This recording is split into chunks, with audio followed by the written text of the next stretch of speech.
We began our time at Denali National Park with a visit to the kennels. These are the only sled dogs in the United States that help protect a national park. Some of you may wonder why the park even has the dogs. Well, at extremely cold temperatures like here in Alaska, motors can be nearly impossible to start.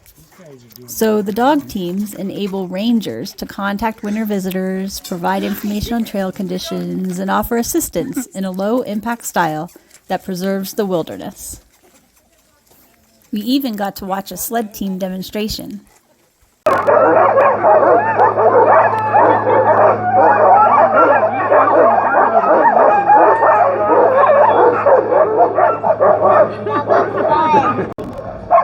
Gotta do a couple of them. They're pretty excited.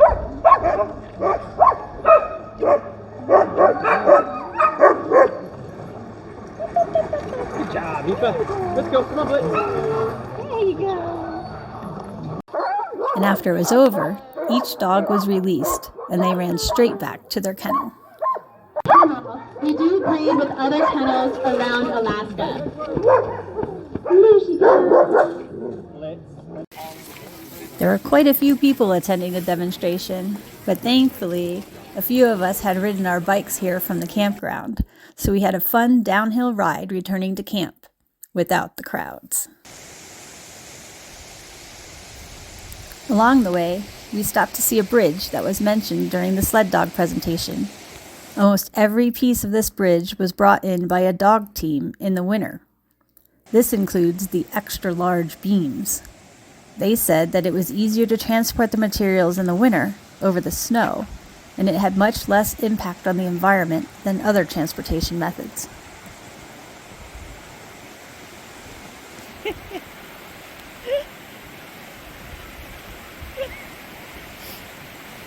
Yeah. Hi, Stefan. Absorb the impact.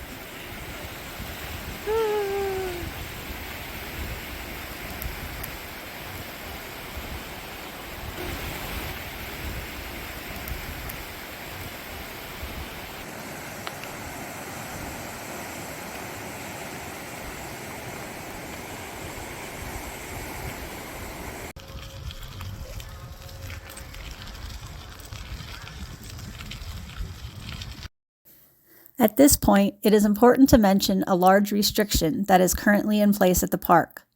In August of 2021, a landslide occurred that closed off road access to most of Denali National Park.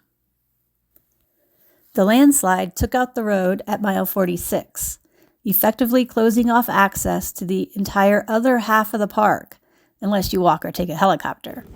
And at this point in time, we could only drive to mile 29, Teclanica Campground, and even then, we could only drive there because we had camping reservations. Otherwise, there is a park bus that transports visitors from the entrance to the end of the road, with various stops along the way. The next day, we had our first view of Denali, the highest mountain in North America.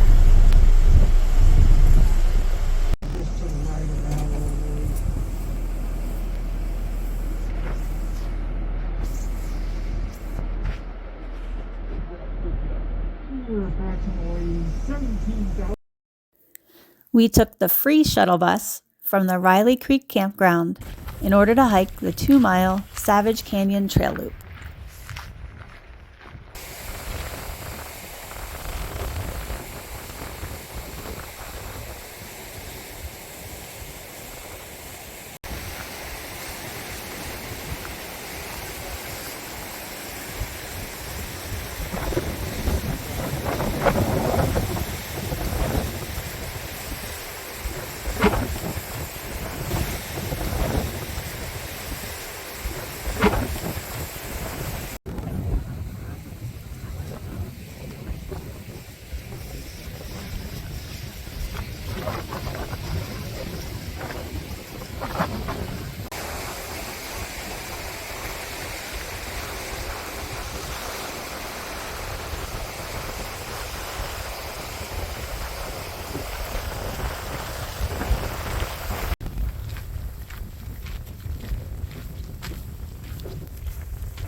It wasn't quite enough hiking for us though, so we decided to also hike up and over a pass on the 4-mile Savage Alpine Trail.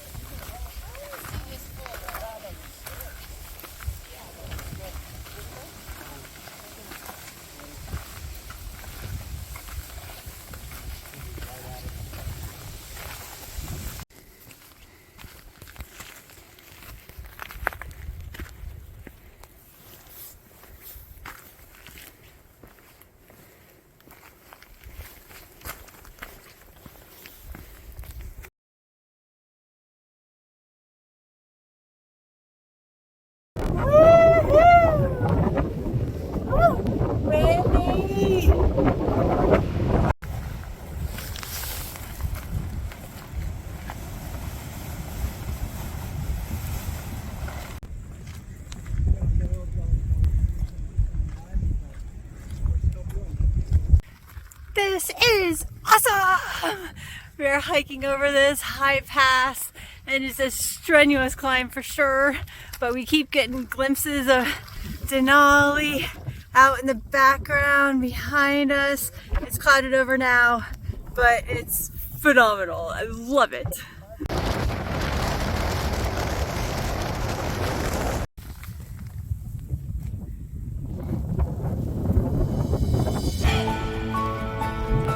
I said this is awesome.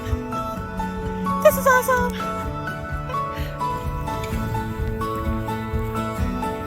We are almost at the top of our 2,500 foot climb. Frank is up there just ready to go over the pass. There's Barb and Michael in front of us. And we're, I think, heading out to that viewpoint over there. You might be able to see some people. And then behind us, currently in the clouds, is Denali.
Most private vehicles must turn around at mile 15, Savage River, but campers at Teclanica are an exception to that rule. We were allowed to drive our vehicle to the campground. The trade-off is that you must make at least a 3-night reservation, and your vehicle must stay in your campsite for the whole duration. This stopping point was rather interesting. At the top of every hour, until 10 minutes afterward, no vehicles shall transit the designated area. This was set up to allow a place for the mountain sheep to safely migrate. And according to our tour bus driver, no sheep have ever been seen crossing at these locations since they were established.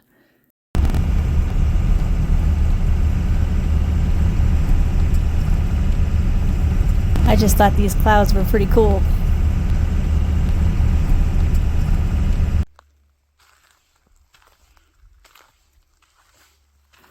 After we reached the campground and got settled, we took the shuttle bus from camp to the end of the road at mile 43.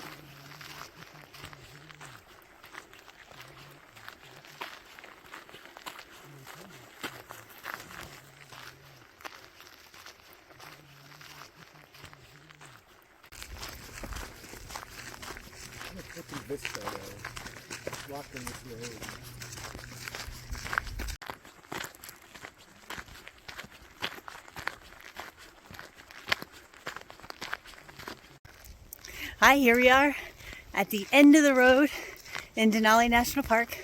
A few years ago, a landslide took out a large chunk of the road into Denali, and actually the majority of Denali is inaccessible now unless you go by foot.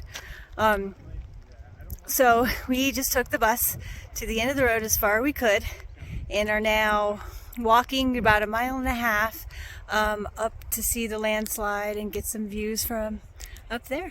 Some more to come. In the background. What's that? Oh well, guess we don't get to see the landslide.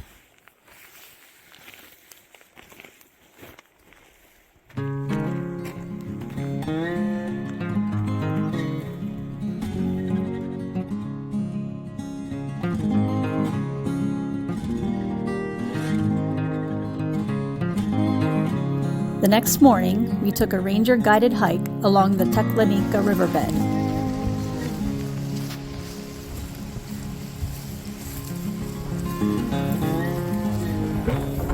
This is called a river, but it isn't actually a river. It is a glacier water flow. No water penetrates the earth here because of the permafrost layer, so the water is all runoff from melting glaciers.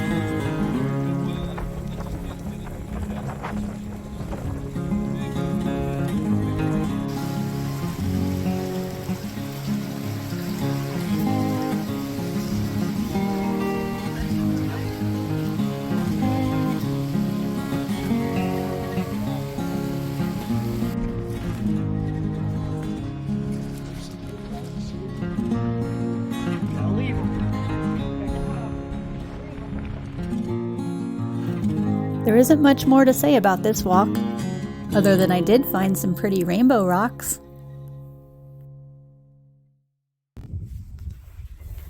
Overall, we actually didn't see much wildlife during our time in Denali.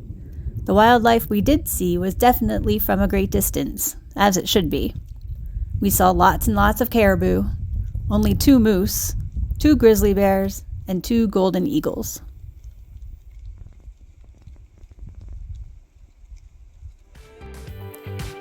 Next up, we continue south to the Kenai Peninsula.